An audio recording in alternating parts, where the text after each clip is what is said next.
আবারও চলে এসেছি নতুন একটি রেসিপি নিয়ে। আজকের রেসিপি মোচা পোড়া। এটি আমার মা ও ঠাকুমার তৈরি করা একটি অসাধারণ সুস্বাদু খাবার। কি কি লাগবে এতে? একটি বড় সাইজের মোচার উপরের ফুলের পোর্শনটা একদমই লাগবে না, ওটাকে সাইড করে দিন।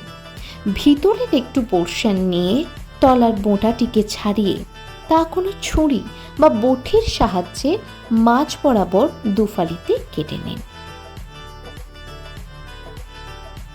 কিছুটা পরিমাণ নারকেল কোড়াও এখানে ব্যবহার করছি। নারকেল কোড়ার পরিমাণটা মোটামুটি 2 থেকে 3 চামচ মতো লাগবে। এবার দুফালি কেটে রাখা মোচাটিকে কোনো লোহার তাওয়াতে ভালো করে পুড়িয়ে নেবেন।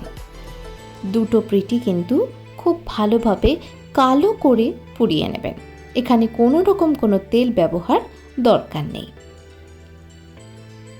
একটি পাত্রে 1.5 চামচ সাদা সর্ষে, 1 চামচ কালো সর্ষে ও কিছুটা লঙ্কা দিয়ে বেটে নেব। এর মধ্যে স্বাদ মতো নুন আর 1/2 চামচেরও কম চিনি দিয়ে নেব স্বাদ মতো।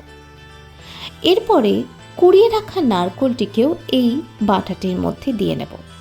সবকটিকে একসাথে শিলে খুব ভালো করে বেটে নিচ্ছি।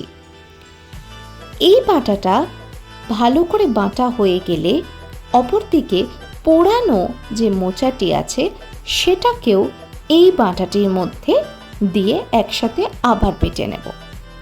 এই পুরো বাটার মধ্যে কিন্তু কোনো রকম কোনো জল ব্যবহার করিনি। পুরোটাই নারকেলের যেটুকু রস ছিল তা দিয়েই পুরোটা বাটা হয়েছে। আর এবার এই মোচাগুলোর মধ্যে যেটুকু রস রয়েছে সেটা দিয়ে পুরোটা বাটা হবে। প্রথম পর্যায়ে এটা বাটতে একটু অসুবিধা হতে পারে, তাই প্রথমে থেতো করে নেবেন এবং তারপর বাটতে লাগবেন। দেখবেন খুব সহজেই পোড়ানো মোচাটিকেও এই মিশ্রণটির মধ্যে বেটে ফেলা যাচ্ছে।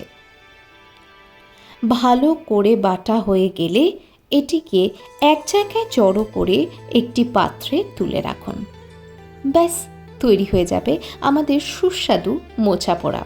উপর দিয়ে 1.5 চামচ মতো কাঁচা সর্ষের তেল ছড়িয়ে আধা ঘন্টার জন্য ঢাকা চাপা দিয়ে রেখে দিন। আর বিশ্বাস করুন, গরম ভাতে এই রেসিপিটা জাস্ট জমে যাবে। আমার কথা বিশ্বাস করতে হবে না, বাড়িতে আপনারা নিজেরাই ট্রাই করুন। অ্যান্ড অবশ্যই করে আমাকে কমেন্টে জানাবেন যে আপনাদের কেমন লেগেছে আজকের এই রেসিপি মোচা পোড়া। আর যদি ভালো লাগে লাইক, কমেন্ট অ্যান্ড সাবস্ক্রাইব করতে কিন্তু ভুলবেন না। আবার দেখা হবে।